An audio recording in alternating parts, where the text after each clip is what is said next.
Last week on Elevating Men. My audio didn't match my video. Yeah. What was inside of my heart, what was coming out of my mouth didn't match my actions and all that sort of stuff. So I had to self-reflect on what I was causing this woman to feel. I was having to self-reflect on what I was doing to make this woman not her queen self anymore. I had to look at the very first cause in everything I was putting into motion. And that was me. And then I had to choose on whether or not I wanted to be something different. Let me back up. You attract who you are, in my opinion. You draw, you look in the mirror, you're going to draw a woman that's very similar to you. As you heal or you grow, you draw a better grade or a better quality of woman to the point that you reach a woman that is the one that draws now the greatness outside of you. She just literally pulls it. She's just being herself, but because she's being herself, she just pulls. It's like gravity. She's just pulling it out of you. So I think that's been my story. So again, society, we've torn down the value of a husband and the value of a wife. Yes. And we say these things and we think that they're cute when we say them, but they're curses. Mm-hmm. We say things of, oh, my husband is my best friend. Don't degrade me, because as your husband, I have access to more than what your best friend should have access to. Don't listen. Friends are down here. Husband is up here. Don't give me a title that's beneath me. Just honor the title and who I am to you. And men have to do the same thing with their woman. If this is your woman, if this is your wife, your girl, your lady, whatever your belief is, but this is who you with, then honor her in the position that you put her in. Don't degrade her down to friend.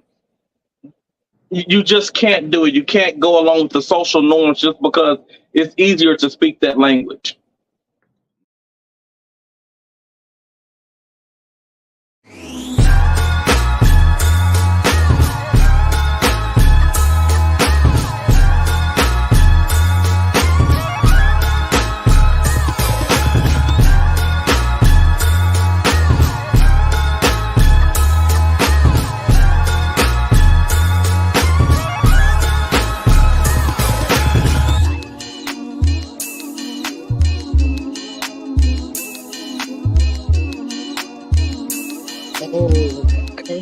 Over there. That's why. Okay. Hello. You all hear me? Yep. All right. So we're still having some technical difficulties, I see, because Andrew's not on the show. But we're going to jump right into this. We're going to get started. We're 18 minutes behind. And welcome, audience. Thank you for tuning in yet again. We love you. We love your support. And we're getting ready to get into chapters 7 and 8. Quick recap for those of you who are just joining in. We talked about this book right here, the top 10 reasons why I refuse to say I love you. The book was written from an I standpoint, because we can't not talk about what other men believe, because it's a generality that does not go across the board. And one woman actually read this book and stated that, well, more than one woman read it, but woman said, you know what, maybe you crossed out the word men, because a lot of this actually applies to me too. I have some of those same feelings, behaviors, and actions and stuff. So getting back into it, chapters 1, we talked about the fact that before this book was written, the gentleman had no peace in his life. He was an empty man. And chapter 1, he began lusting for peace. P-E-A-C-E. And in his lust, he intertwined or confused P-E-A-C-E with P-I-E-C-E. So he started compartmentalizing things, women, and trying to throw them at his emptiness. Chapter 2, he got good at that, and he got greedy, and he began to get more pieces of women, so to speak. Chapter 3, he got comfortable in his medicating, and he became lazy, stagnant, and he stopped growing. And he blamed it on her and said, "You're changing." But when in actuality, he was not changing. She was still growing. chapter 4, he actually began to take a little inventory and self-introspect, and he actually started to see himself as not the man that he thought he was, because there were more affluent, more well-established men out there whom he became envious of. And in chapter 5, he actually started to blame others for his lack of pride. He had lost his pride.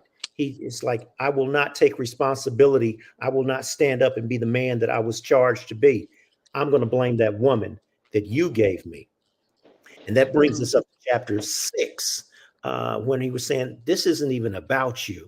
Chapter 6, he was basically starting to take self-inventory, where he was actually naked and ashamed and afraid to be anything other than what he was.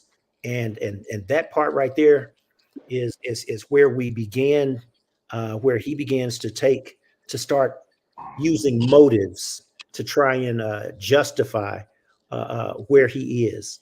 So if you all are following the book, page 109 or 110 talks about my motives for what I'm starting to do.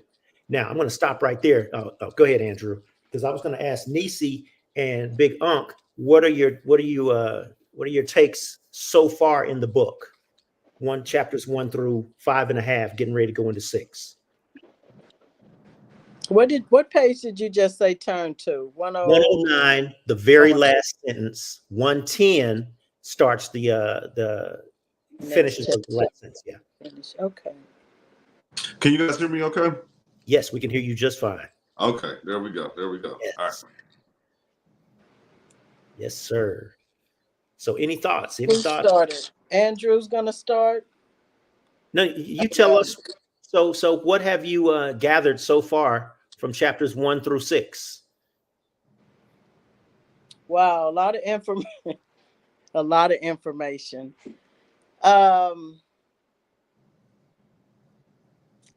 It really helped me. This book really helped me understand what you're going through or what you have went through. And it helped me to learn how to forgive myself, because I thought it was just me that was screwed up. I didn't realize that. I knew it was you. I knew it was you all along. But you manipulated me so much that I started blaming myself, and I was very angry at myself. And reading this book, I mean, it's raw, and it's every day. I mean, we talk like that. Some of us do anyway. So I was able to, I saw myself several times. It was funny, and it was serious. It just helped me. It just helped me to forgive some people who I did not understand. I blamed myself. I was very angry at myself. So it helped me some to understand what they were going through, what you were going through. And thank you for sharing it. Let me ask you this. So you read in the book, and I'm gonna tell you, like, most women I know that have tried to read the book, they can't get past like the first chapter or two, because they like, this dude is talking slick. Who is he talking to like this, right? And so, from a female perspective, and that's why we wanted to have you on. You said that, hey, I read it, and now I actually was able to forgive some people possibly in my past. I was able to see their perspective. And so can you go like a little deeper into that? Because the book does come across a little aggressive or abrasive. And so what was it that hit your heart that made you say, wait a minute, Mr. Such and such back there, he must have been going through some stuff and I didn't realize it. Like, what was there a specific chapter or a sentence or a line? What hit you? Well, there's a couple. She's flipping to it, y'all. Hold on. She knows exactly what it was. Yeah, really, I'm here to learn, and this has really helped me learn. I love being a student of life these days, and that book has really helped me learn. It's taught me to listen, and not do so much talking. Okay. Although I can say that I was almost a perfect person in the relationship. I got with an Andrew, pretty much. Hold on, wait. Be Some of the specific, things, because some of the it's now, too. some of it, Andrew wasn't really. It's two Andrews on here. You talking about that one? That one. Well, not my nephew, of course. Not me. Definitely not my sweet little nephew. There we go. I mean, and that's how I was able to relate. Because I'm like, oh, that was it. Okay. Because we came to you. Let me just back up. I really didn't know how to choose a man. And I chose the wrong man. I really didn't know men had feelings. Mm. Wow. I did not know men that had feelings. I didn't think you had a heart. Wow. Because my mother gave up on men in her 30s. It had to be her latter 30s. My grandmother gave up on men in their 30s. None of our fathers stuck around. No one supported us. My uncle half-ass did it. Nah, I can't even say he half-ass did it. But I did not know that you all had feelings. And here we come. I'm thinking that you're so strong that you could handle everything. You can handle me. You can handle women. So why was my mother and my grandmother so broken? I didn't learn how my mother would say, if you want to know about a man, ask a man. Well, I asked and I never got any of the right right answers. They weren't being honest. They were trying Not to at knock you all. down. I tell you, that's Not what it at was. all. Yeah, not at all. Wait a minute. Listen. I've run across a couple of guys that I probably should have stayed with, but because of my fear of men and how they have hurt me and how I saw them hurt my mother, I just didn't think you all had feelings. And here I come to you, this strong man. I'm broken. I've been hurt. I see this man that I think that he is the potential. He not marriage, because I don't go in it looking for marriage. I'm just friendship. If we can get past friendship, then we can go to the next level. And here I come, this little broken girl, thinking that this man is going to be so strong and he likes me. And then I'm thinking this man is going to come and just love all my hurts away. Wow. I But know it you didn't can sing like happen. that. You added on to my hurts. Wow. And it was so hurtful. And Wait, that goes back. I gotta pause right here, just for our audience, real quick. I see y'all watching. Give us a like or a thumbs up, because we had some technical issues at the beginning. Just want to make sure you can hear everything, because there's already some bombs being dropped. We got a special guest with us, Mrs. Nisi Houston. You can follow her on Facebook, but she just told us something that I hadn't heard recently, which is I didn't even know men have feelings, right? And it went back to childhood. It went back to auntie went through this, grandma went through that. There weren't any men in the family. All of them left. And so when it came to emotions and men and reading this book, it was like, wait a minute, this is a realization. Like, y'all do have feelings. Y'all do care about things. And so that's where we're at right now. I also want you to go ahead and share this with your network. Let them know that we're live. Everything is moving good. We're about to have a great conversation. We don't want people to miss it. Drew. Yeah. What she kind of touched upon was what Mike Junk, I believe, and I can't speak for him, may have been talking about. Well, not today's women, they won't commit, or whatever the case may be. Well, we were trying to allude that maybe they were the ones that were broken. You're asking them to jump in this full steam ahead and trust you right off the bat and follow your lead. But today, that you're starting with day one of y'all's relationship, and she's still in day 400 of her pain from yesterday, that I caused. She still hasn't healed. So, man, I had a question. So she said that she didn't realize that men had feelings. Last week I had made a statement about us speaking the language of today. And so often, they just now stopped saying this, but so often you will hear them say, "Get out of your feelings." And I had said, before that men are often trained from a child to keep it at home. Don't go tell nobody else. What happens at home stays at home, and this becomes his home. And so he doesn't know a safe place to be able to let them feelings out. So again, get out your feelings. Women train the men that end up causing the problems. So I would say Explain the that. men train the men too. Explain that. Through Women absence. train the men. What? Explain that. I lost that. Women train the men to what? Okay. So oftentimes we'll see a single mother. It didn't work out, for various reasons.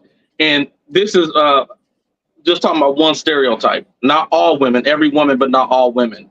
Mhm. And they'll begin to dress this little boy the same way as the dude that they couldn't keep a hold on. They'll begin to teach him the mannerisms of the same guy that just broke her heart. And so, in fact, she ends up training the next generation of men. I told my son all the time, I'm not raising you to be a good little boy. I'm raising you to be a grown man. Because good little boys turn out to be somebody else's problem. So women have been raising these little boys where the men have been absent or not allowing the men to be around. And then that young man goes out and becomes the problem of another young woman. Mhm. That's Hmm. true. Drew, You That's see that true in right a there. lot what of did you cases. hear? Yeah. You see that right there. Yeah. So no. Hey, I understand. I understand. I believe what you're saying, that because of the absence of the man. Is that what you're saying? Because of the absence of the man? So man, I don't like quoting Steve Yes, Harvey, but he did shed some light on something. Even when the man is present, if you challenge the man's authority or his ability to be able to rear his son up, then the father then becomes absent, even if he's physically present.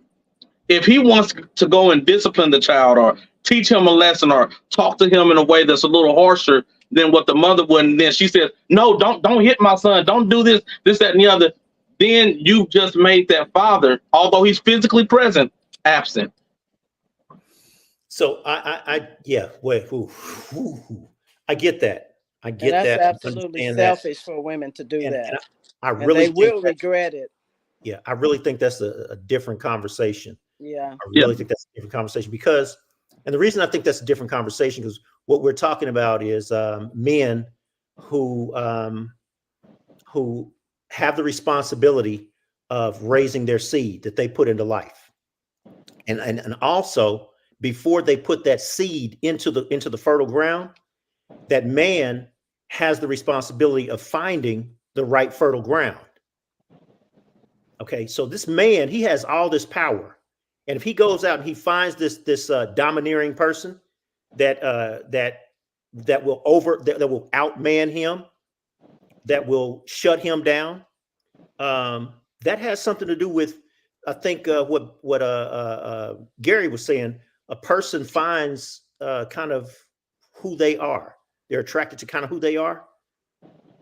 So, if he's having issues before he even finds this woman, and this is what this book is talking about. I'm having issues before I go out and pick my woman, and I'm picking my woman based on my issues, not based on my future, not based on my child that I'm going to have, not based on my legacy, but my issues. Well, I mean, a lot of times in relationships, we're filling a void.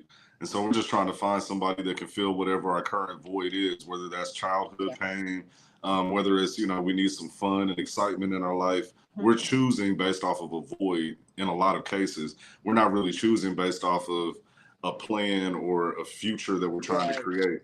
And so one of the things that we try to teach at Elevating Men when it comes to the seed, what comes first? Is it the seed or the fruit? And a lot of times we say, well, hey, this woman, but we carry the seed first. And so what Andrew was alluding to is the fact that we have to choose to plant our seed in fertile ground, meaning that we have to have the perspective of long-term thinking and not trying to fill a void for today where we're dropping seeds in ground that we don't want to till, that we don't want to cultivate. And the fruit that comes out, we end up leaving it alone. So, yeah. You were asked how we felt about the book. I think it said, for me, I didn't think the other men was dealing with the same things that I was dealing with because of the traumatic childhood that I had. So I wasn't trying to fill a void. I was trying to fix something. My mother was broken. And so when I went out looking for, and this starts early, I wasn't trying to find a girl that was like my mom. I was trying to find a girl that didn't do the damage that my mom did, as long as it wasn't on that level. And then I would try to like add things to her that were good about my mom. But I was essentially trying to fix the broken home that I had. Although all the components was in the house, it was a mess. Yes, yes. So, Andrew, can I take? Yep. So, if you all would join me, like on page 109, I think it is 109, the first, second, third paragraph. Now, what makes my behavior gluttonous? Because right now I've gotten many pieces because I'm greedy. I got lazy. I got comfortable with those greedy pieces.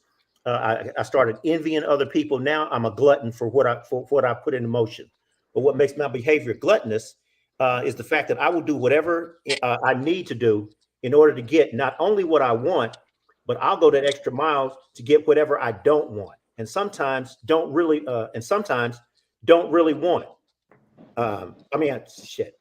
Whatever I don't need, and sometimes don't really want.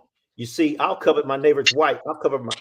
I'm trying to read from this page. Sorry.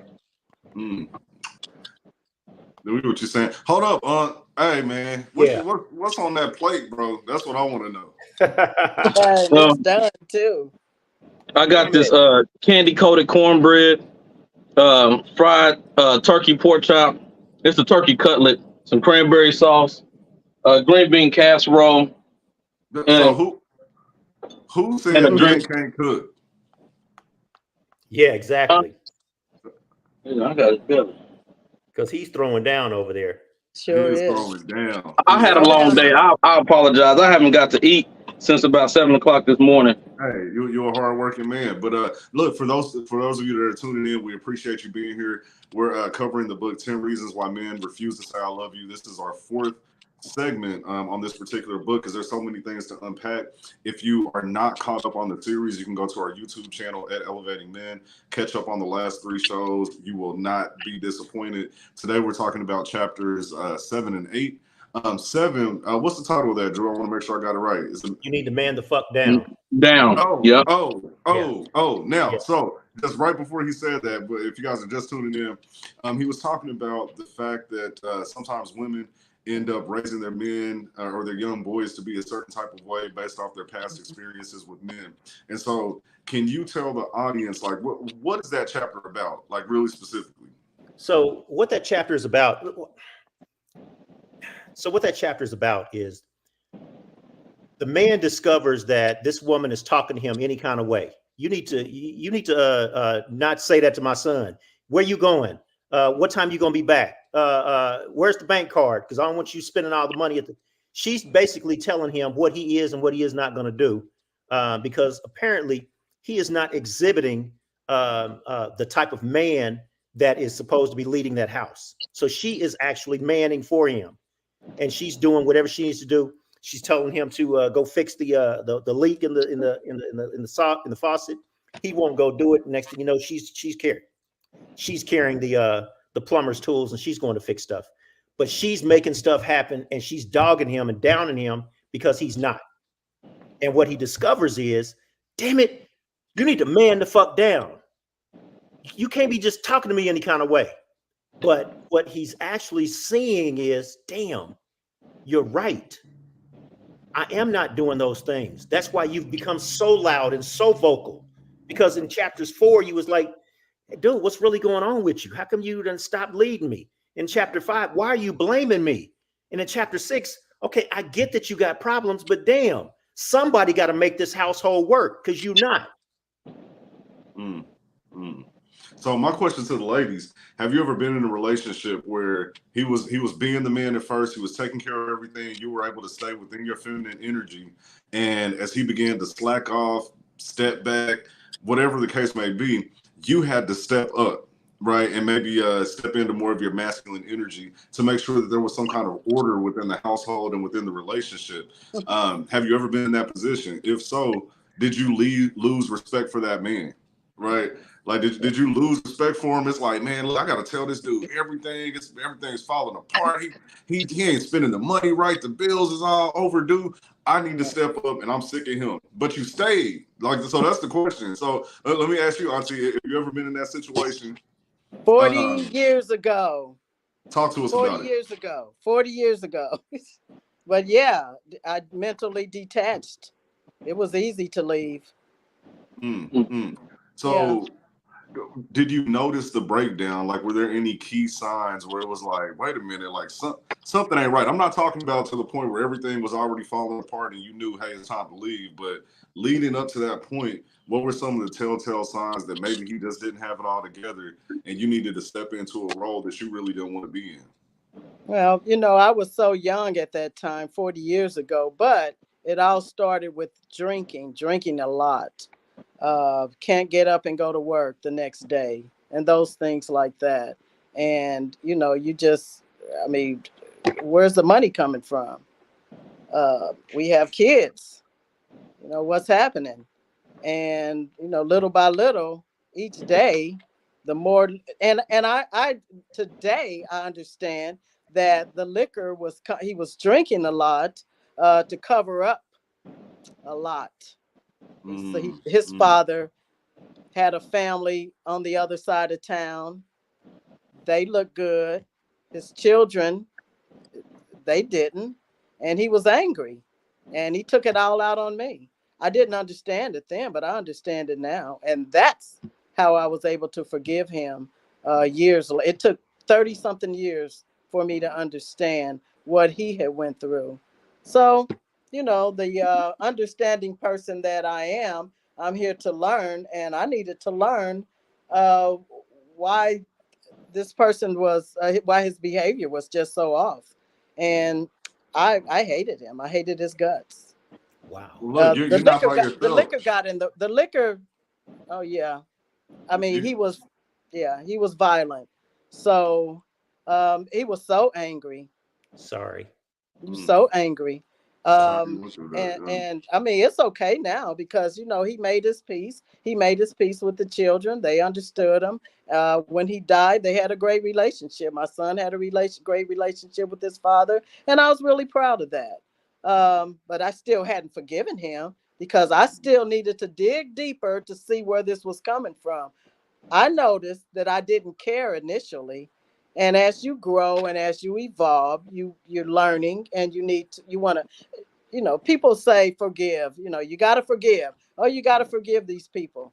No, eventually, but you have to understand what you're forgiving. Exactly. I can't just say, oh, I forgive him for almost killing me. No, I did not. It took 30 something years for me to dig deeper and look and see that he was a hurt and angry little boy. Mm-hmm. And he was raised by a single mother.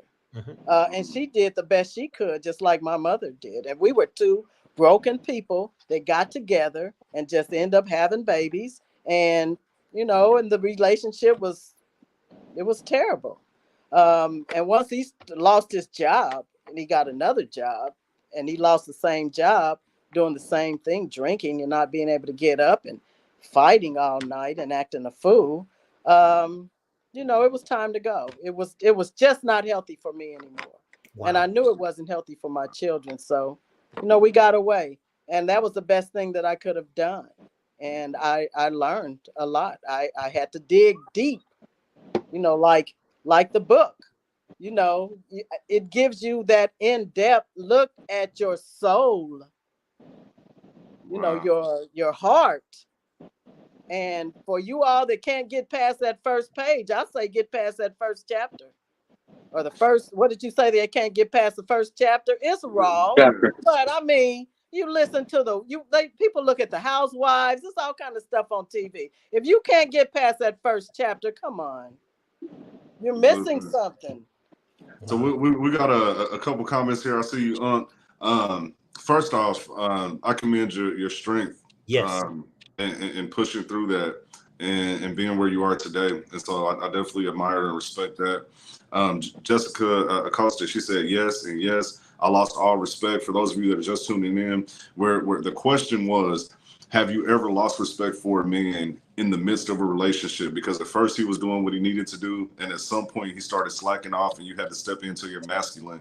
What did that look like? And so Nisi just shared a powerful testimony about her life. And so definitely give her a like, a heart, a thumbs up, let her know that you appreciate her sharing that story. We got a comment from Melvin Brown. Thanks for tuning in. He said, absolutely, forgiveness runs deeper than that. What a powerful testimony. Absolutely. Nashina Nicole, thanks for tuning in. She says, some women didn't have a healthy example on how to respect a man, nor how to allow one to lead. Some women were raised by single moms doing everything, so they enter relationships already in that role and attract a man that will take advantage of that. That's an interesting perspective there. Thank you for sharing. Tammy Martin, thanks for tuning in. We appreciate you. Carried the weight because I was married with young children and I tried to preserve that two-parent household. But if I could go back, the children wouldn't have to heal from the childhood if I'd made different choices. Wow. This is some deep stuff. You had a comment? Man, it's so when she was, it was a lot.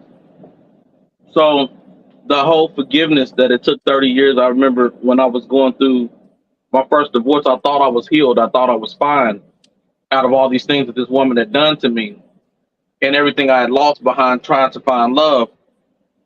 And it was somewhere around 15 years later, and I seen her, and there was no anger in my heart. And at that moment, it really messed with my head because it made me realize I've been a problem.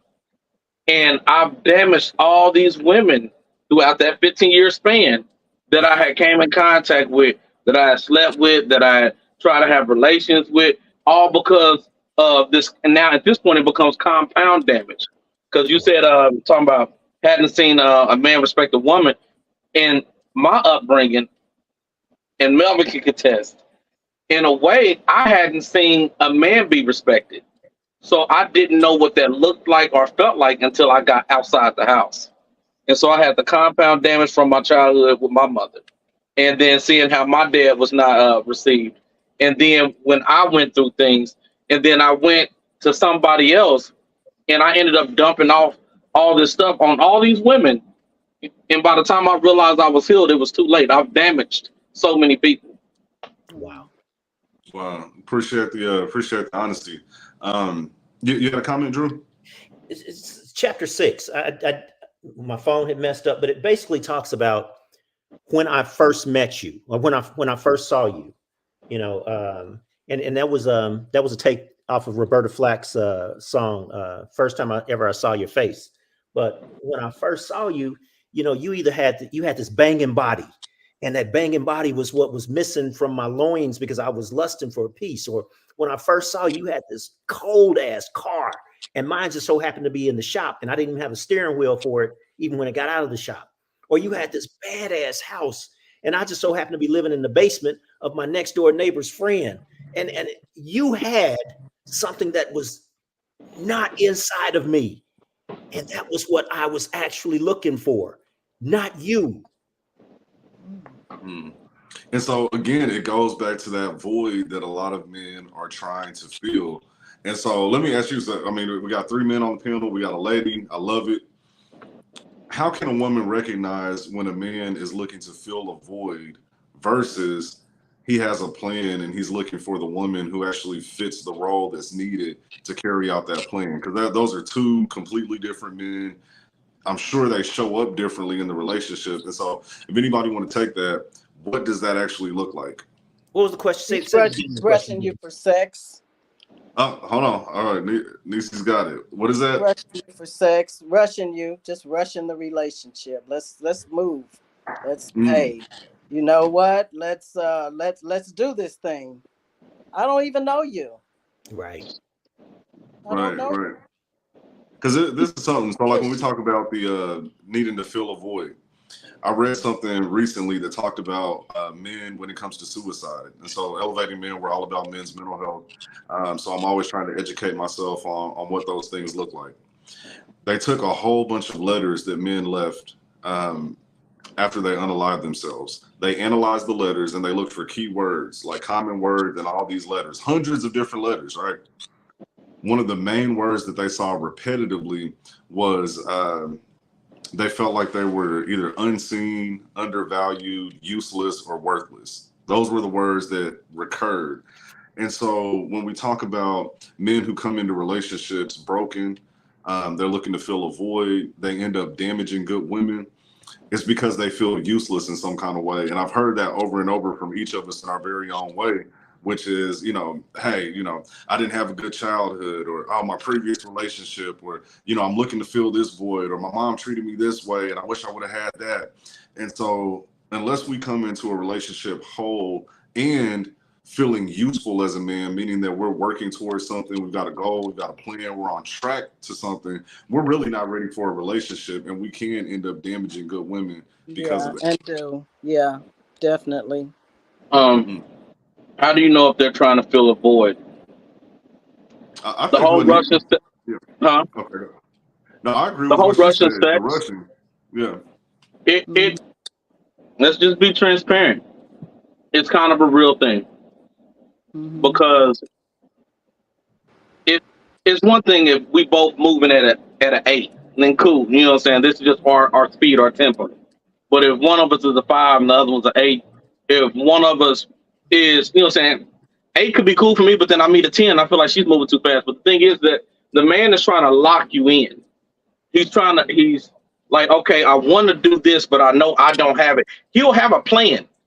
A man that is trying to fill a void will have a plan, but he's already assessed the things that he doesn't have, the tools that he doesn't have. So by having sex, what he's really thinking is a real woman, not a hoe, but a real woman is not going to sleep with me and run off.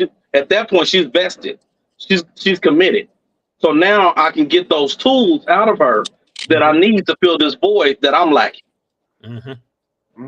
So you're saying that some men use sex as a way to lock a woman down when he knows he doesn't really have it all together. Is that? Yeah. The other show I said a lot of times us as black men we leave the house and all we have to stand on is our looks and our dick. And we will stand on that and we will ride that wave. And it can be the worst thing for there to be a young man that's good looking and he got a tool, he's packing. And he rides that wave until women start maturing and they're like, that's not enough. But now that's all he's built his life on. So everything else crumbles. Wow. Yep. Wow. Wow. I got to hear that from a woman's perspective. Have you seen that, Niecy? Yeah. And usually, you have these you meet each other and you have sex the first night. I mean, I'm a woman. We've all done that before. Usually if a guy is kind of, if a guy is, I didn't sleep around just to be sleeping around, but if you have sex with that guy the first night, then it's pretty, remember there was Andrew, I don't know if my nephew remembers this or Unc. There was a Yep. time when when a guy would have sex with a woman that first day, and like you said, trying to lock her down, they would ask, "Can I have a chance?" Write it down. Can I have a chance? That doesn't happen anymore. It's just, you have sex, y'all go together. Wow. The next Wow. thing you know, you're trying to play relationship like you play house. Play in a relationship. You're trying to build up something and neither one of you know each other. You Right. know, you don't know how to communicate. Now all of a sudden you're sleeping together. You're in the same bed, you're sharing the same bed together, and you don't even know each other. Mm. Shout out to Dion Hood. Thanks for tuning in, bro. Thanks for tuning in. If y'all don't know, man, that dude can sing. He was in the play with Marcus and I a few weeks Yeah. back, and yeah, be looking for his album, man. That is a talented brother right there, What was that? Dion Hood. Got another comment from Tammy Martin. Let me make sure I got it up. She says women tend to assume good to great looking men as a player because of exactly what Unc is saying. True. Andrew, I think you had a comment you were waiting. Yeah, man. Oh gosh. What page is this? Page 156. I know that I've been confused about a lot of stuff for basically all of my life. You see, I thought that laying atop a woman qualified as covering her.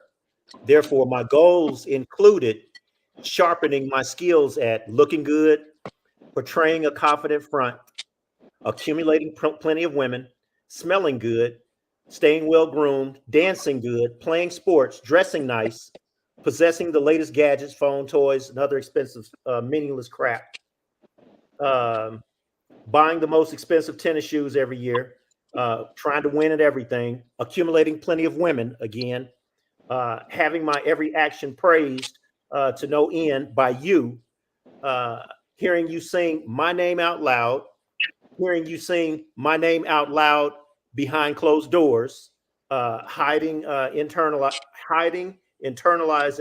avoiding my not so perfect side, finding, hustling, or borrowing money when I need it, talking my way out of any kind of shit, complaining, fussing, and arguing until someone else gives in, pounding a woman's precious pit at least 16 straight times before ejaculating, and accumulating plenty of women. That's what I thought my role was in covering a woman. All right, I gotta ask this because at one point we were having a conversation, maybe a couple shows back, and we stumbled on the idea that sometimes unintentionally, women who are raising young boys are training them to be this way. They don't realize it, but they are, through the leniency, through the affirmation, the praise, when maybe it's really not warranted. Can we kind of unpack that a little bit, right? Like, how do we end up that way? Because when you're raised by your mother, I don't know any man that was raised by his mother that doesn't love her to death. So you love your mother. So you would think that that would translate into a certain love for women in which you would want to honor, respect, protect them, and be a good man. But what we stumbled on a couple weeks ago is that it turns into, oh, I'm going to be a player. I've learned how to manipulate women. I know how to pull on their heartstrings. I know how to, affect their emotions. And so how do we get to that point? Uncle had a comment. I didn't receive praise from my mom. I had 3 younger brothers, and there was a favorite, and then there was others, and I came in dead last. So when coming up, as girls started, giving me compliments, that filled that void that you was talking about. That was one of my voids. And then it just grew from there, the manipulation.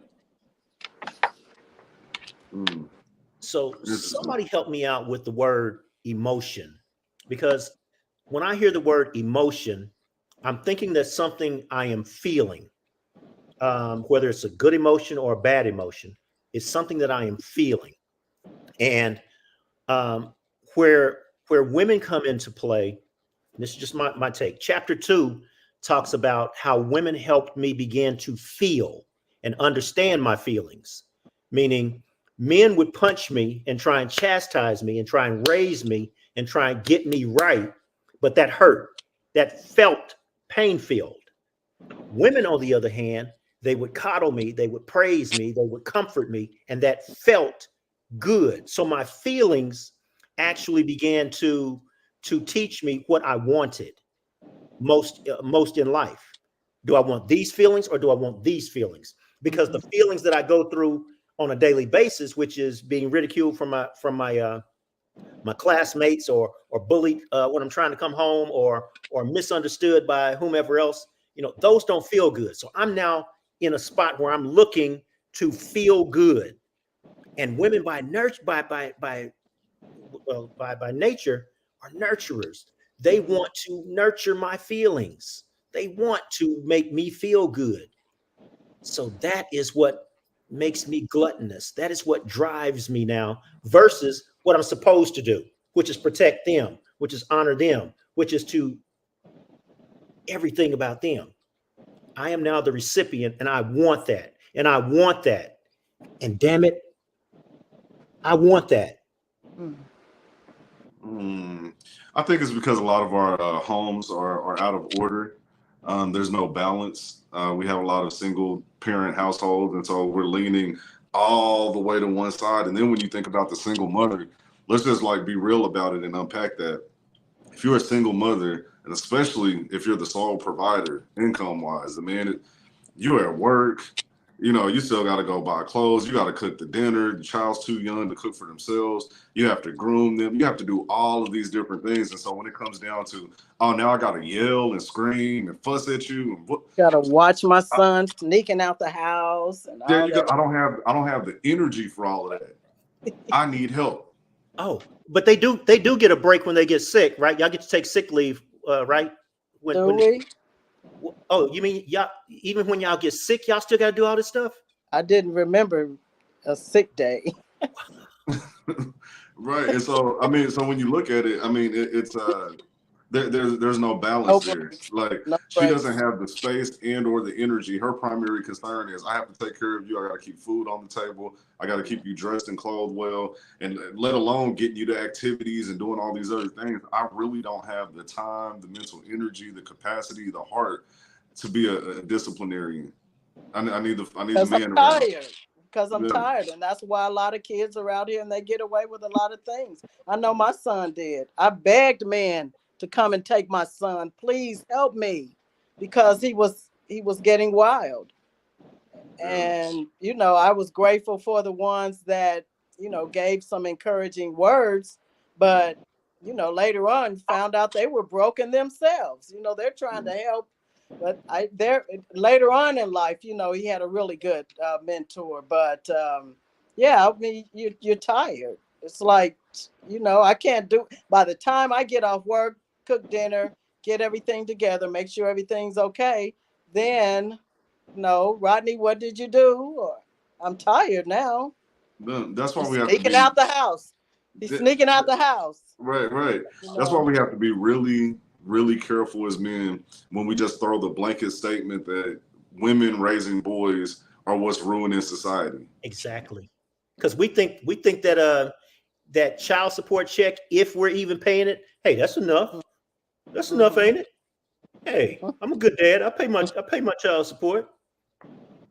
Maybe. Nope. Yeah. I sleep good at night. Nisi, I got a quick question. Did you sleep good at night knowing that not only you had to do all the work and had to do everything, but maybe somebody might kick in the door or come through the window or something like that? Did you sleep good at night knowing that you had to be the one to hear everything also? No, I didn't. A lot of nights, no. You kind of have to sleep with your eyes open. Exactly. Yeah. Exactly.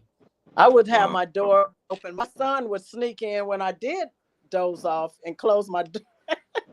I hear stories now about how that happened, but yeah, it's really hard for single women raising children by themselves. It's hard. We lack a lot. And so once the kids start growing up and leaving, we're just trying to figure out who we are and catch up to what we lacked all these years. And sometimes the kids get, they get to be adults and then they don't want to, they kind of forget. But it's a struggle. So we're saying the chapter is man the F down. And what we're finding is a lot of women had no choice but to man the F up. And that's because I can put us. in a garbage disposal. My son and I, we remodeled our house. We put in the floors. We redid the countertops. Oh, I would do it all. I cut the grass. I did my own lawn. My Wow. son would do that too. And that's why Mhm. men were saying, oh, he's being raised right. He'll be okay. He'll be okay. But it took years. It took 30 something years for, to him to square up. I Right, was right. grateful to be able to see that. And that was my confirmation that I did do some things right, but it was hard. It was tough, especially with that boy.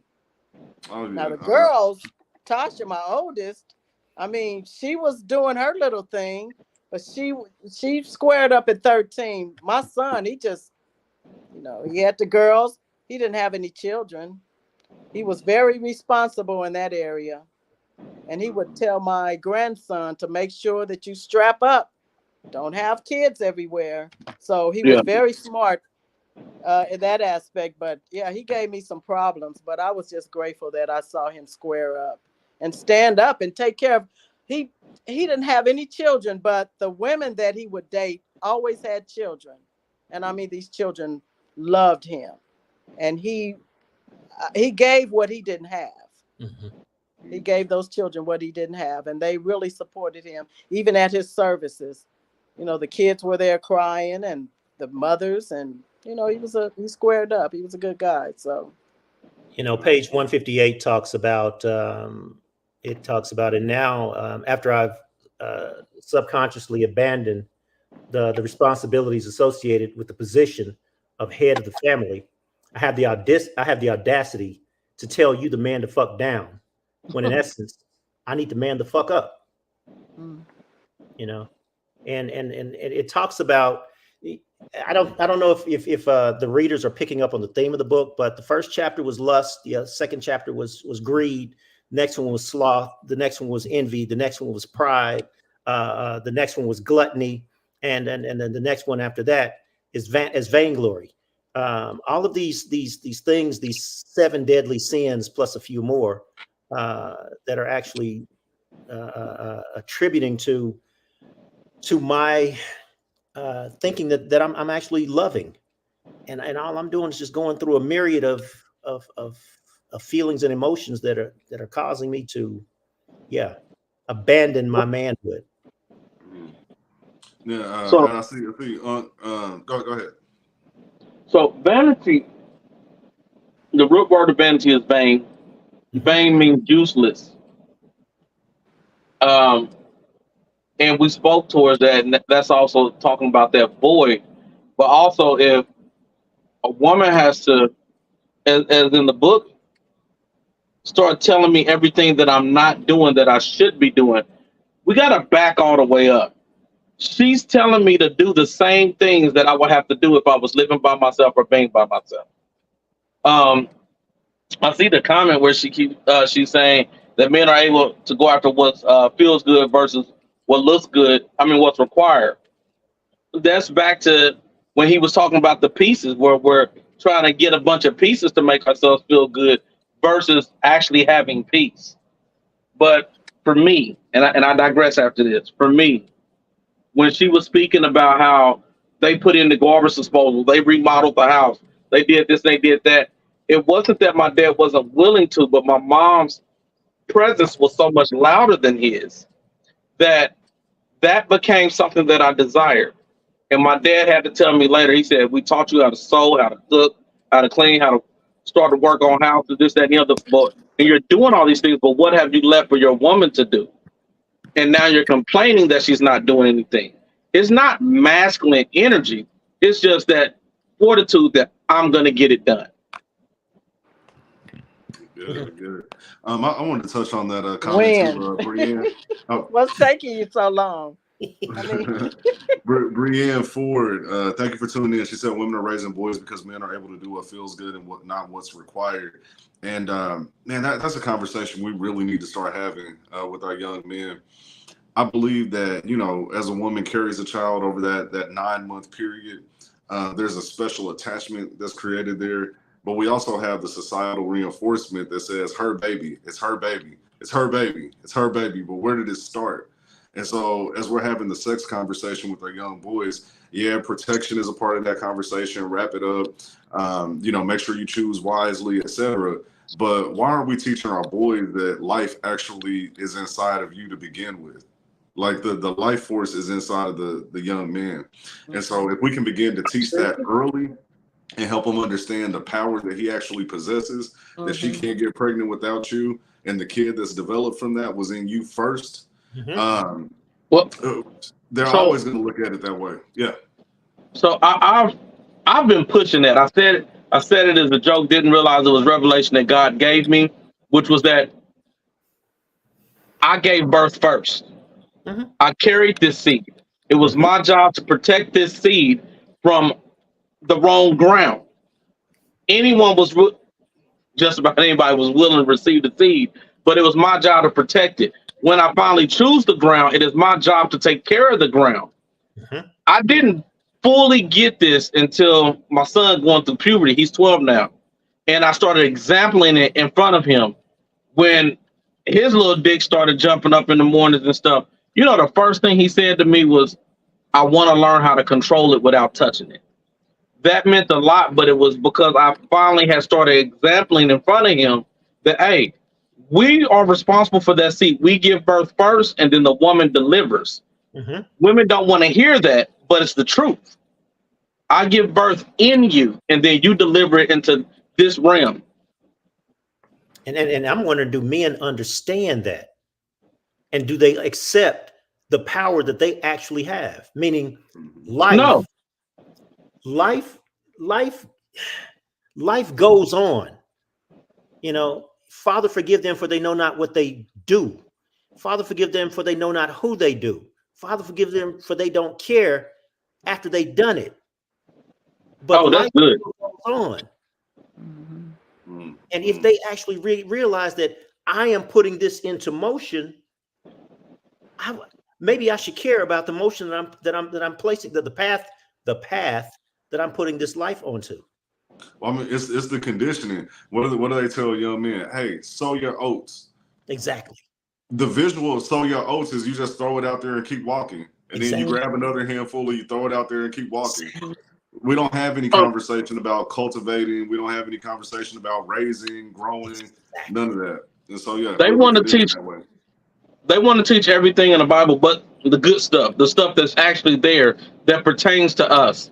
They'll teach you about the first four gospels all day, the synoptic gospels. But there's another scripture that says just that, where God killed a man because he pulled out and wasted his seed, and it said the water of his springs on the ground. Listen, the woman was ugly because none of the brothers really wanted to have to sleep with her, but it was their duty. But then one brother jumped up and was like, "Oh, I'll crack that. I'll clap them cheeks," because he wanted the pleasure, and then he pulled out because he didn't want the responsibility. Nobody's teaching it. Right. Wow. And you certainly have to start when they're very young.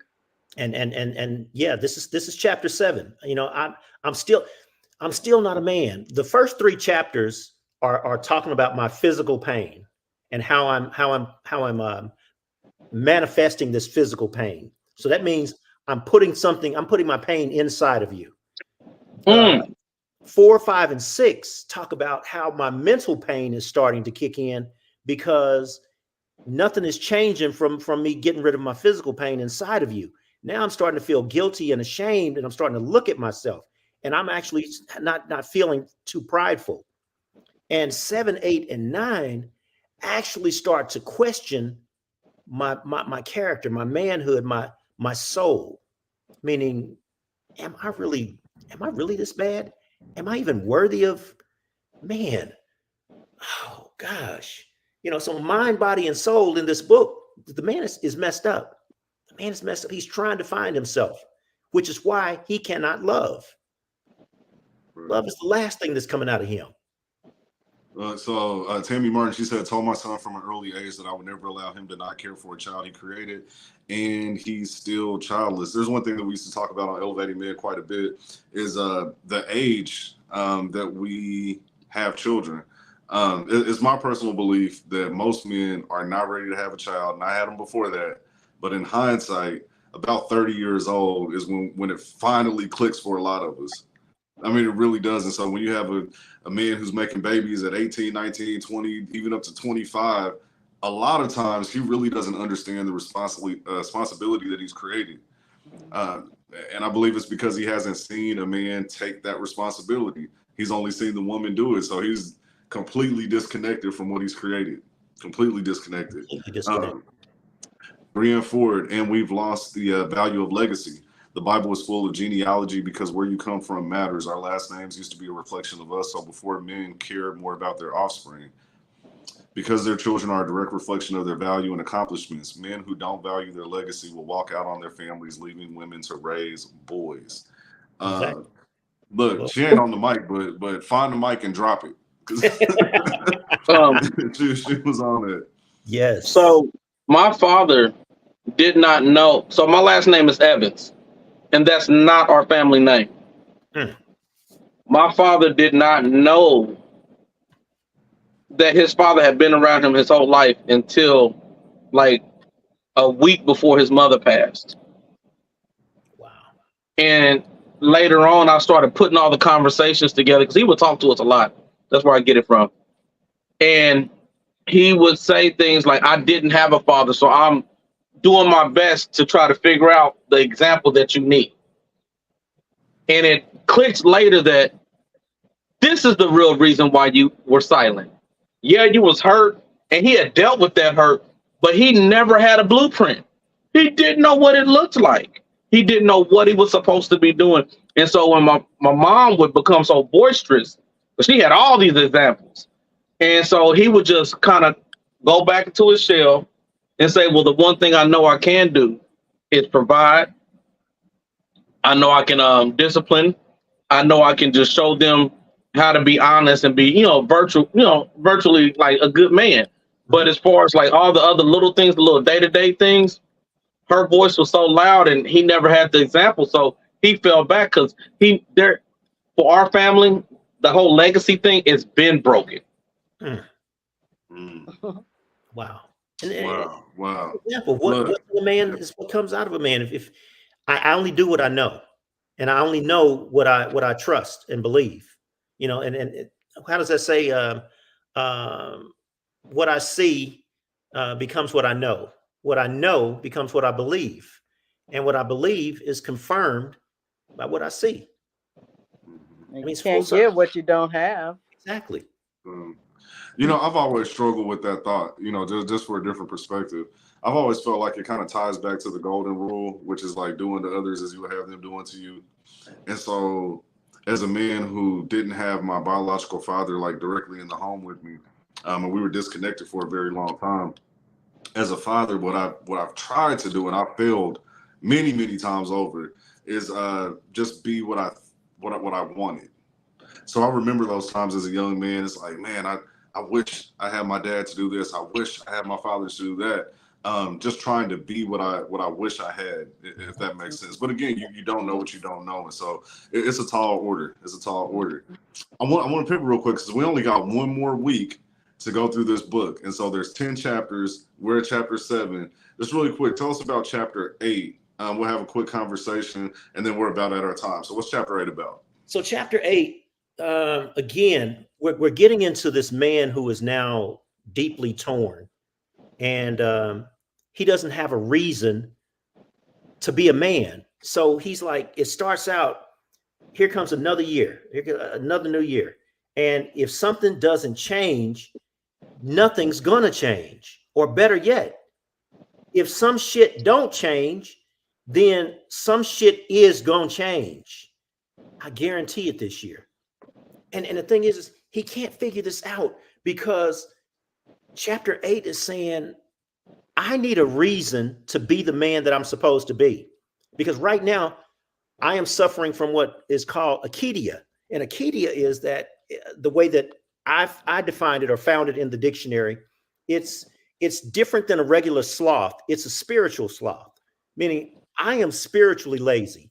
I don't want to believe in you right now. I don't want to believe in you. It was that woman that you gave me. It was that life that you gave me. And I'm starting to doubt all this stuff that you gave me. And right now I'm getting angrier and angrier. And if the reader is really reading the book, they'll see that in chapter 5, the cursing starts to slow down and the self-blame starts to increase. But then in chapter 7 and 8, the direction of who he's really fighting is starting to pick up. Meaning, I've always had this problem with myself and the person who created me. I thought it was my mom and dad, but it ain't now. Supposedly, who am I? Better yet, who are you?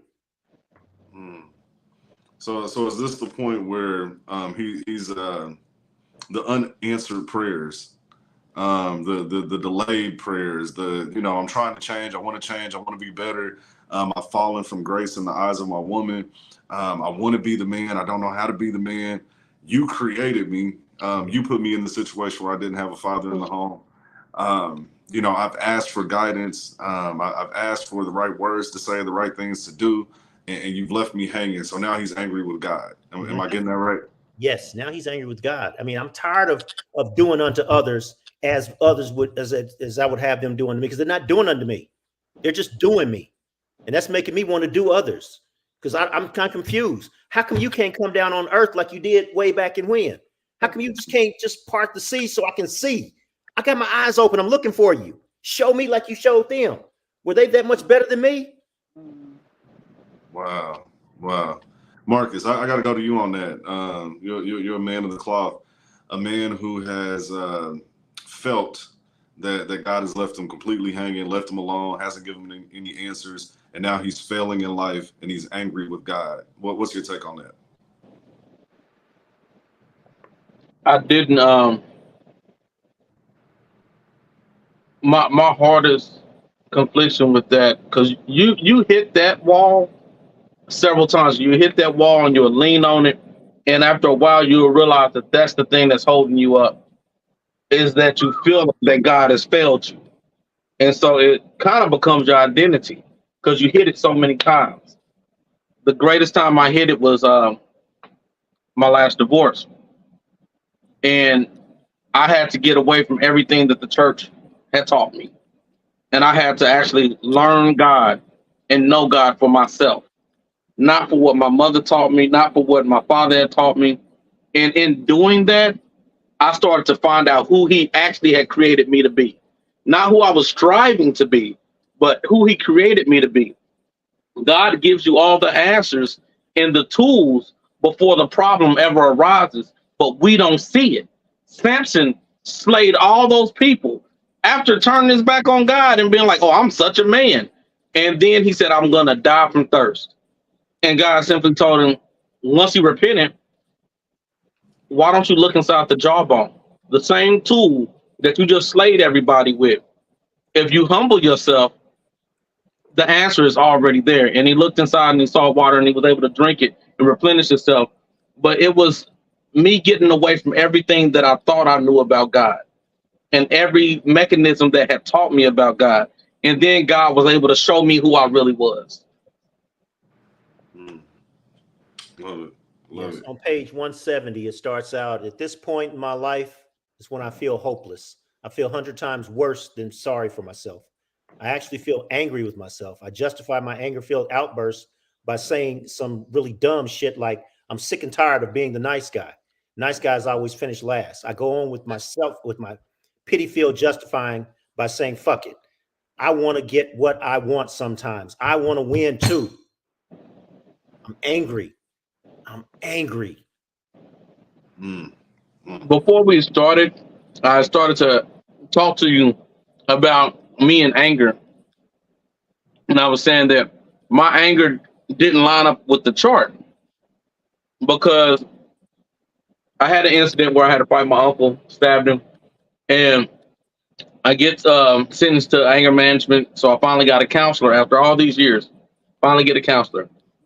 Counselor, after going through some sessions, sits me down after the sessions are over, everybody's gone, and says, you know, you're not aggressive. You're assertive. But because you don't know how to express yourself, you come off as aggressive. You have a legitimate reason to be upset. But because you don't know how to express yourself, you come off wrong. And at the same time, You never get to address the legitimate reasons that Mm. you're No, upset. And so they turn around on 9 and 8, on 8 and 9. And so the littlest thing could set you off and no one understands Mhm. because you don't know how to express yourself. Nisi, have you, I'm sure you have, because you got all the experiences here, but have you seen a man struggle with that? You know, just when it comes to he's trying to express himself, it's coming out all wrong. You know, it's hard. You know, he's a good guy, but there's just something going on inside of him that his expressions are coming out much more stressfully and abrasive than they normally would. And it's so it's so exhausting for us as women because we want to help our man. I mean, if we call them, you know, in a relationship, we want to help, and you're not saying anything, and we're like, what the hell is wrong? What is it? I'm doing everything that I can to make the house or us or happy, and you can't express yourself, and it's very exhausting it's like pulling teeth, you know, trying to get you to talk. Just tell us what's going on, and some of us will be happy to work with you. In fact, we're both broken, so we really should work together to help each other. If I'm sharing my heart, come on, but that's the work. You got to do the work. That's right. You got Because to I didn't do trust the anyone work. anymore. I had to do the work on myself and able to, even talking now, I had to do the work. It's a lot of work. It's lonely. You know, you got to give up a lot of people. You got to give up a lot of things. You got to, in order for the creator to work with you, you got to be all by yourself. And a lot of people can't do that. They're afraid to do that. And so we keep repeating and repeating, you know, because I feel like I should have someone in my life. I'm going to go grab that man who's paying attention to me. I'm going to go grab that woman who's paying attention to me. And you're not fixing what's wrong. And what's wrong is in here. And It's what did not God you, it's say? in here. What did God say? It's not good for a man to be alone. So I guess I better get me a woman to heal with me. You ain't the right one. I got to get another woman to heal with me. Oh no, you ain't the right one. I got to get another woman to heal with me. Well, Yeah. Repeating that pain, just repeating that pain. I disagree because at that point we're talking about fictitious words Mhm. and it'll cause you to chase after something that never existed, like independent. Nothing in this world is independent. A tree doesn't stand alone. As great as it is, it needs the ground to be able to hit its roots and, you know what I'm saying, have something to hold on to. Nothing grows on its own. It needs the sun, it needs water, it needs nutrients. Nothing is independent. You can't make your own money. Even owning my own business, I have to have a client. I have to have a client to pay me, and then that client becomes my boss. If you go to work, that person is helping to supply a need. But if you're not open, I think the real thing here is not being by yourself or being independent, it's being open, finding security and strength and being able to say, hey, I'm going to make myself vulnerable, but to who? And when I do, I'm able to receive what comes with that so that I can grow. I had to accept who I when and sometimes that you know that moment right before you lay down and it's just you, even if you got a partner on the other side of the bed, that's when the mirror is the loudest. Mhm. That's when you look back on your day and you say, I did this, I didn't do this, I didn't get this done. It wasn't her. She sleeps. She went to work. She did what she was supposed to. I didn't get things done. I think it's not a thing of being alone, it's a thing of accountability. So that's Well, a I beautiful thing. say being alone to work on yourself.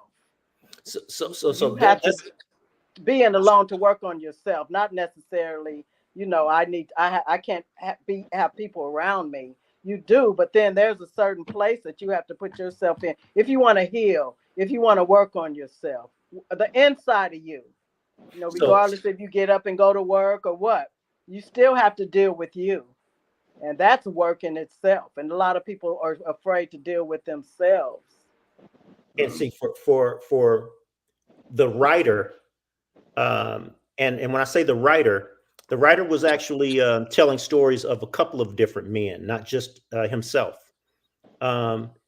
Yeah, I was supposed to heal, and I was supposed to.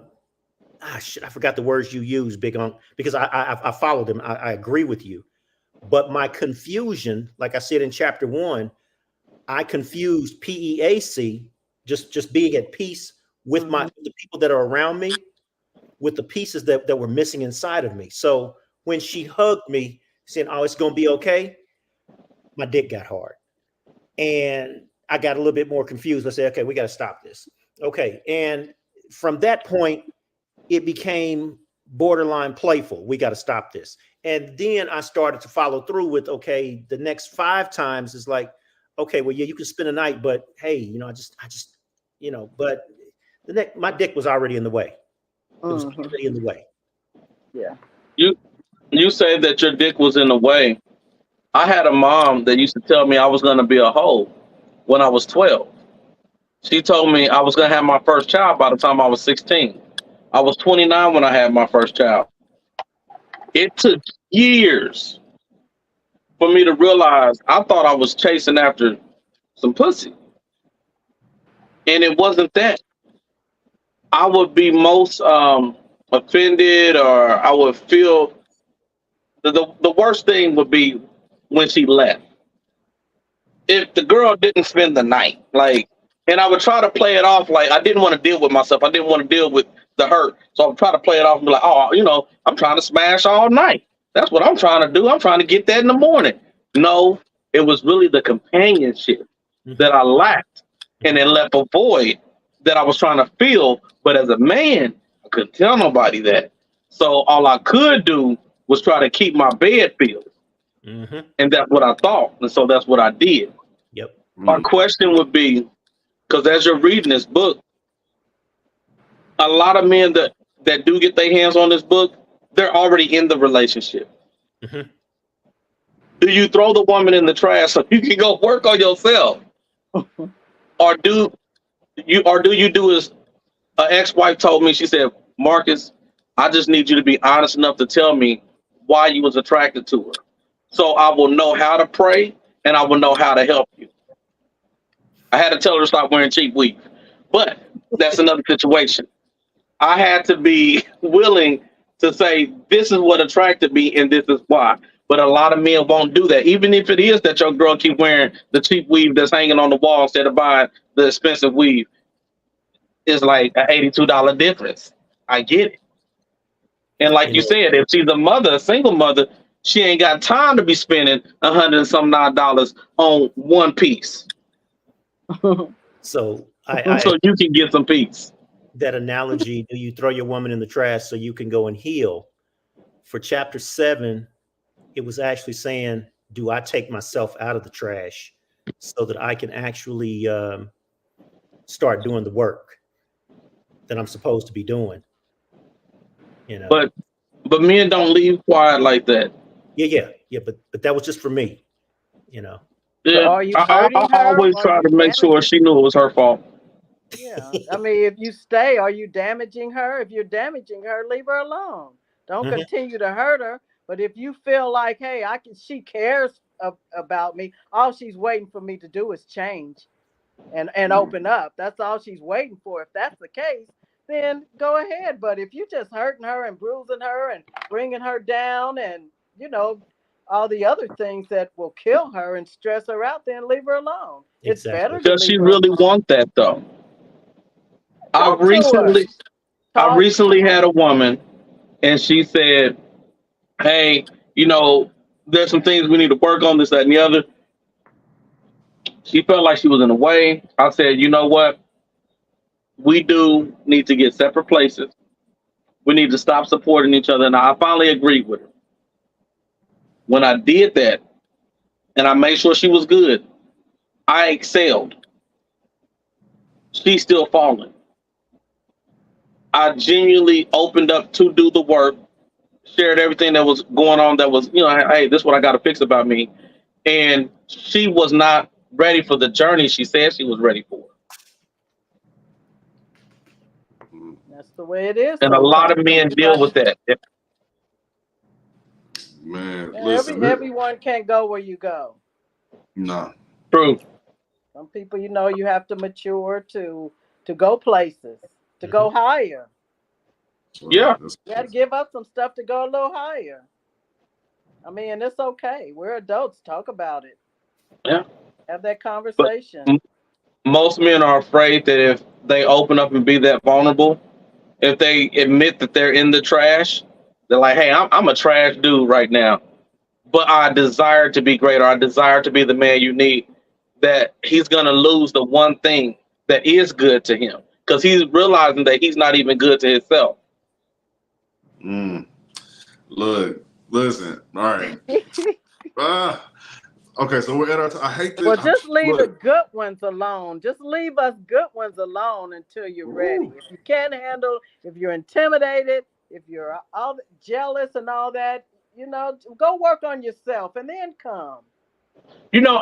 I'm good now, but I've started saying something. When I approach a woman, she tells me, "Oh, I'm married." I had to stop telling myself, "Dang, I ain't never gonna find who's for me."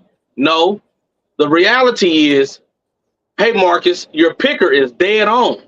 You are spotting good women. She's married. She has the qualities.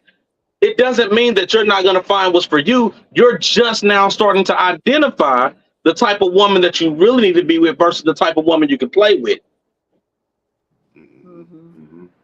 So page 159, Andrew, I know you're trying to end this, where it says, damn, I can't stand the ugliest truths that spews from your mouth and my mouth when it's about me.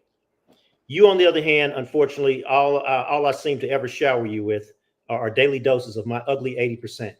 You not only have to see me at my worst, you also put up with that bitch in me. So people who have been reading the book, you've heard that word bitch, bitch, bitch, bitch. And if you stay with the book, you will find out that bitch is coming out of me, out of the writer. I'm bitching more and more and more.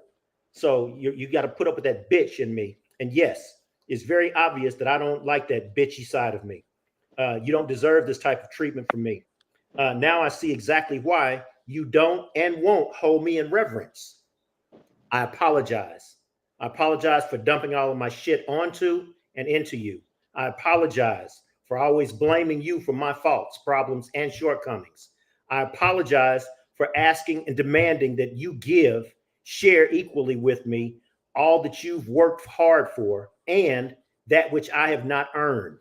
I apologize for asking you to shrink, lower yourself, diminish your accomplishments so that I may feel bigger, better, and bolder. That's what we want. Thank you. That's all we ask for, to talk to us. Tell us what's wrong so we can know what we can to work with. You apologize. Most women don't hear any apologies. So yeah, that thank you.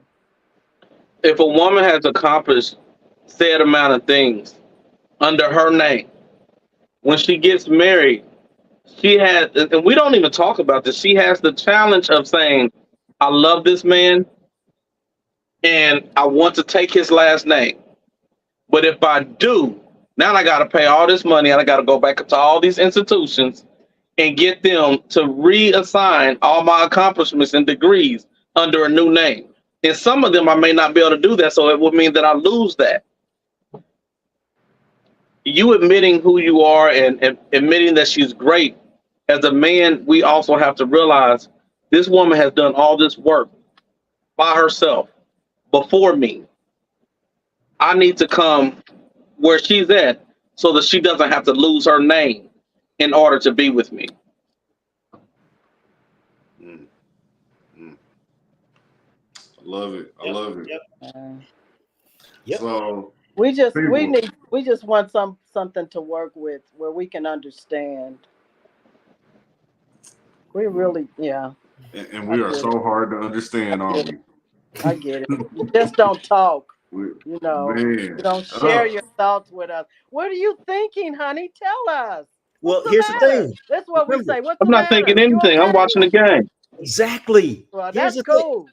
Because I'm See, here's the watching the thing. game with you. Remember, your mom said, if you want to know what a man is thinking, ask him. And he told you in the beginning, yo, baby, I want to kick it with you. Yo, baby, I just want to chill with you. Yo, baby, That's I just it. want to be with you. He ain't said nothing beyond that moment, but he Yeah. did say exactly what he wanted to do in that moment. A lot of times we're not listening. I used to tell women all the time, this in my previous life, that hey baby, I don't decide, you know what I'm saying, what role or what position that you play in this. When I speak to you, you tell me who you are, and I properly put you in that position that you showed me that you are. So don't get upset with me because, you know what I'm saying, you Tuesday night. Wow. Dang, see, I was Yeah. gonna end You it. I was told gonna them. end it Yeah. on what I was gonna end it Yeah. on what Nisi said, and it's like, no, I can't end it because that can't be the last thought right there. You Tuesday night. But no, I appreciate everybody who's tuning in. Thank you so much. Listen, this was a great conversation, and so you definitely want to catch the full video. And so as soon as this wraps up, if you want to start it from the beginning, you can, or you can go and follow us at YouTube/Elevating Men. Check out all of our content. We've got some very good conversations that you don't want to miss out on. Like you've already missed out on a lot. You don't want to miss out on any more. Follow us every Monday night, 8 p.m. We're going to have a new conversation. It's always going to be good. I promise you. I can guarantee you that.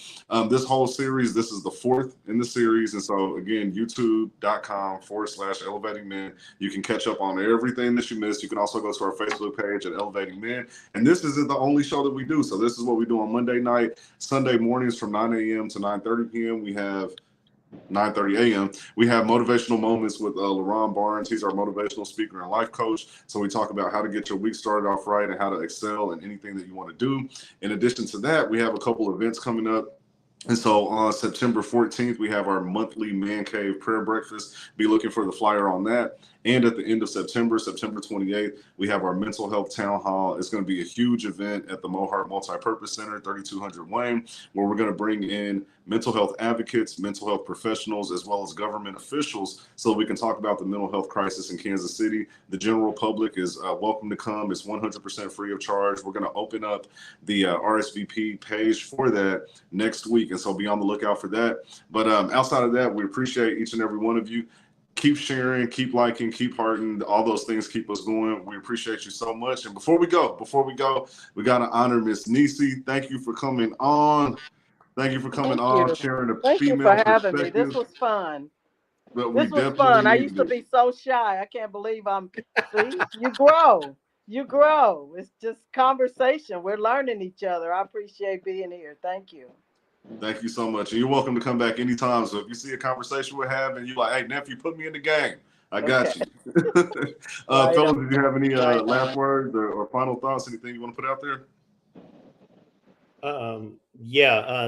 Next week is the wrap up. We will get to chapter 10. Please, you don't want to miss that.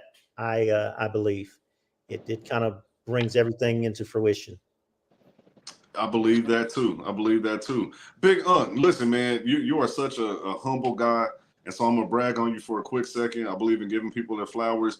Andrew, he done got so many flowers for me on this show that that whole room back there is probably full of flowers. So I'm gonna focus on you for a minute. But I met this brother at the stage play. So I was in a gospel stage play a few weeks back.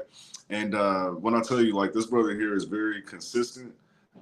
He's caring and he's a helper. And what I mean by that is I watched the way that he plugged into the director of the show. Anytime anything was needed, I would see him over there. Hey, I got you, bro. I got you. And he would. Like, nowadays, people keeping their word is it's almost unheard of. He would bring the cast food free of charge. He does so many things. Very multi-talented. He's a great actor. I saw him jump on the drums at one point. He's playing the drums. Wow. Then he's cooking. He's catering. He builds houses. He does a little bit of everything. And so I just wanted to You know, and then with Elevating Men, you know, we just brought him into the show a couple weeks back. He's already calling me behind the scenes like, hey, man, I know a location where we can do a live show. One day he called me about 4 or 5 times in the same day, like, hey, I got something else for you. And so I'm grateful for you. I appreciate you being a part of what we're doing. You are an Elevating Man. And so thanks for being on. But was there anything that you wanted to tell the people? Giving me information, anything? This has been a crazy season of my life. I had set myself down a while back when I was going through the divorce, and it was just as the author was talking about that conflict with believing that God just didn't give a F about me. In this season, I had finally reached that point where I heard God tell me it's okay to go back full-fledged into ministry. And since I've started this, I have been receiving preaching engagements, like back to back. I got to go and speak at a men's breakfast, speaking to fathers. One of the young men that I'm mentoring, he's come back in town. Just the other day, I got to take another young man that I mentor. His mom sent me and him to the soup store with money. I was like, okay, bless God. It's just crazy to see God open up everything in your life in a certain season because you was obedient to sit down. Wow. Beautiful. Beautiful. Love it. There's some other things too, like work. I didn't get to give the testimony at church this Sunday because I was playing, but I run my own construction company. I also help someone else run theirs as well as the food truck. I was able to track down $20,000 for him. Wow. They're now in the process of getting the money to him. He told all the other crews, he said, hey, I can't pay y'all until I get paid. Payday is Saturday. He called me Saturday and he said, listen, I'm not paying anybody but you and the Mexicans. And I was like, what? He said, don't tell nobody, but I'm not paying anybody but you and the Mexicans. I don't want you to have to go without.